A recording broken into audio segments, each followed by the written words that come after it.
وبركاته. نحمده ونصلي على رسوله الكريم. أما بعد، فأعوذ بالله من الشيطان الرجيم. بسم الله الرحمن الرحيم. إنما يخشى الله من عباده العلماء. صدق الله العظيم. جنہیں میں ڈھونڈتا تھا آسمانوں میں زمینوں میں، جنہیں میں ڈھونڈتا تھا آسمانوں میں زمینوں میں، وہ نکلے میرے ظلمت خانہ دل کے مکینوں میں. جلا سکتی گئے شمع پستہ کو موجے نفس ان کو، الہی کیا چھپا ہوتا ہے اہل عشق کے سینوں میں. نہ پوچھ ان خرقہ پوشوں کی ارادت کو تو دیکھ ان کو، نہ پوچھ ان خرقہ پوشوں کی ارادت کو تو دیکھ ان کو. ید بیضا لیے بیٹھے گئے اپنی آستینوں میں.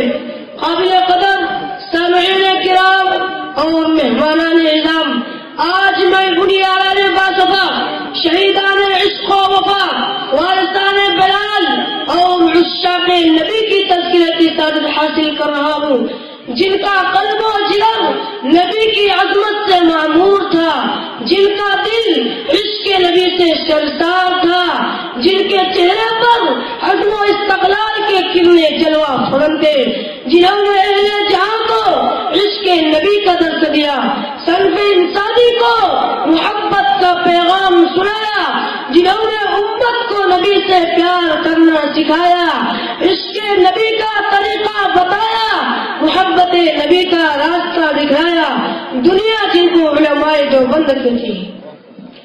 لیکن میرے عزیز دوستو، میں حیاتیت کے سمندر میں غرق سرگردہ و پریشان ہوں کہ اس خلیل وقت میں ایسے عظیم الشان وسیع و بسیط موضوع پر کس طرح کشائی کر سکوں، جس کا غیروں نے بھی بلے الفاظ میں خطاب کیا گئے.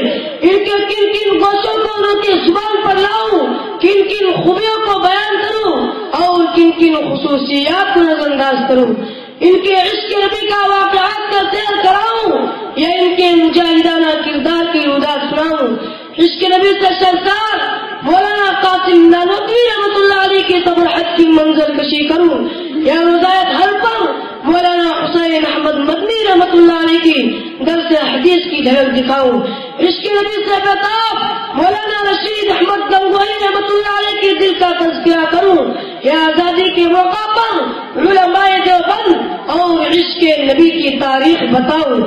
کیا کیا بتاؤں اور کہاں تک بتا سکتا ہوں.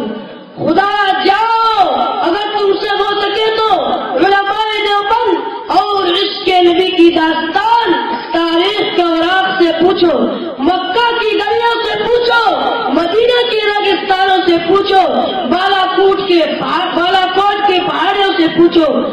یہ سب تمہیں علماء دیوبند اور عشق نبی کی نغمے سنائیں گے، جنہوں نے عشق نبی کی خاطر اپنی جان آخری کے حوالے کر دی.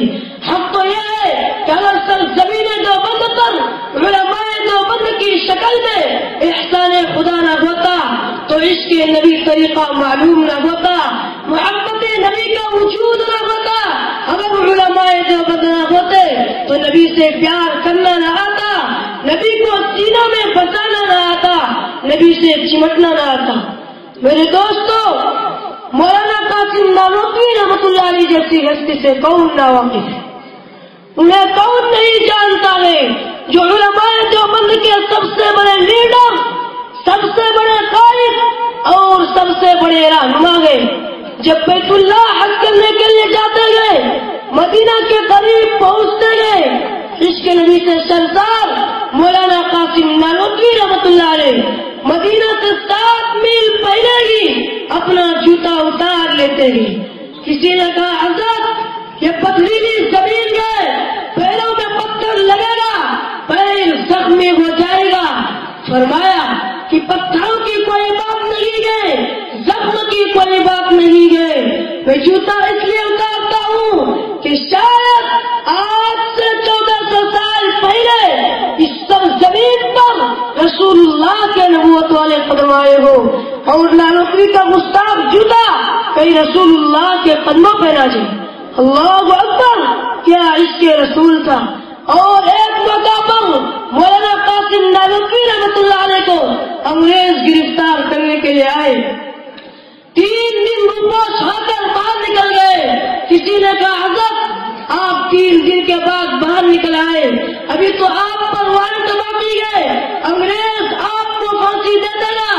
حضرت نے عجیب بات بیان فرمایا کہ میں 3 دن گرفتاری کے خوف سے نہیں چھپاتا, مجھے جان کا کوئی خطرہ نہیں, میری جان کا کوئی پرواہ نہیں, اس کا کوئی غم نہیں. انگریز چاہے پکڑے یا پھانسی دے دے, میں اب ہرگز روپوش نہیں ہو سکتا.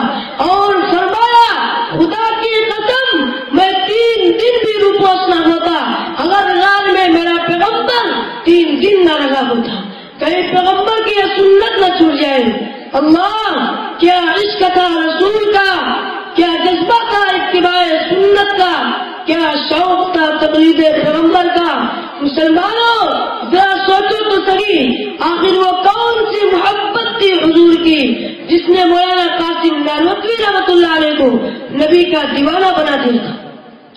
وہ قاسم نانوتوی رحمۃ اللہ علیہ حضور کی شان میں مدینہ منورہ میں عجیب اشعار کرتا ہے. حضور صلی اللہ علیہ وسلم کے روزہ گھر پر کھڑے رہے. کسی نے کہا حضرت اندر نہیں جاتے, فرمایا ابھی اندر جانے کی اجازت نہیں ہے. جب اندر گئے تو مسکراتے جو باہر آئے.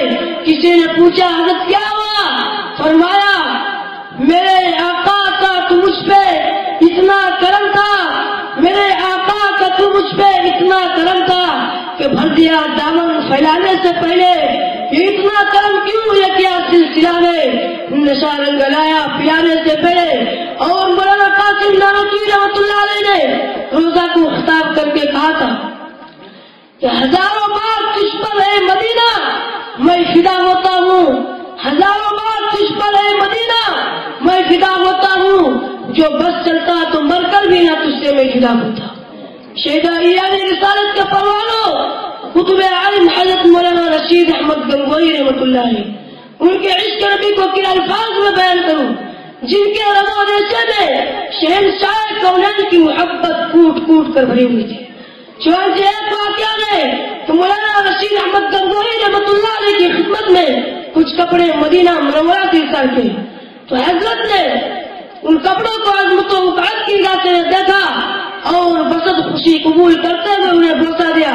حاضرین نے ان کپڑوں کے ساتھ اس درجہ عظمت و وقعت کا معاملہ دیکھ کر عرض کیا کہ یہ کپڑے تو یورپ کے بنے ہوئے تھے, ان کپڑوں کا بنانے والا اللہ کا دشمن گئے. تاجر نے اسے مدینہ لایا اور وہاں فروخت کر دیا, دوسروں نے اسے خرید لیا. اس میں تبرک کی کیا وجہ ہو سکتا ہے؟ حضرت نے جو جواب دیا حاضرین کے یک لفظ سکوت طاری کر دیا.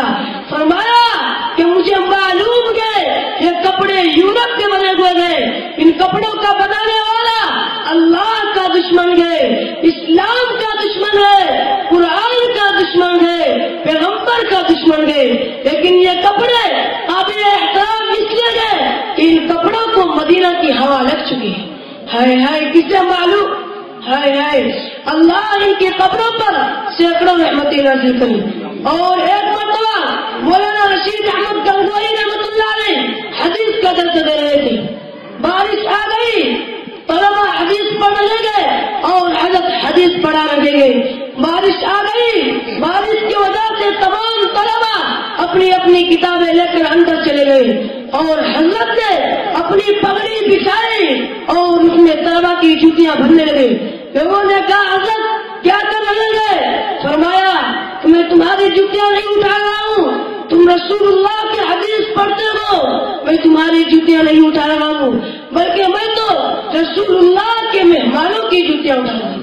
اللہ اکبر, یہ گئے عشق رسول, یہ گئے عشق نبی, یہ گئے نبی کی محبت, یہ گئے نبی سے پیار کرنا.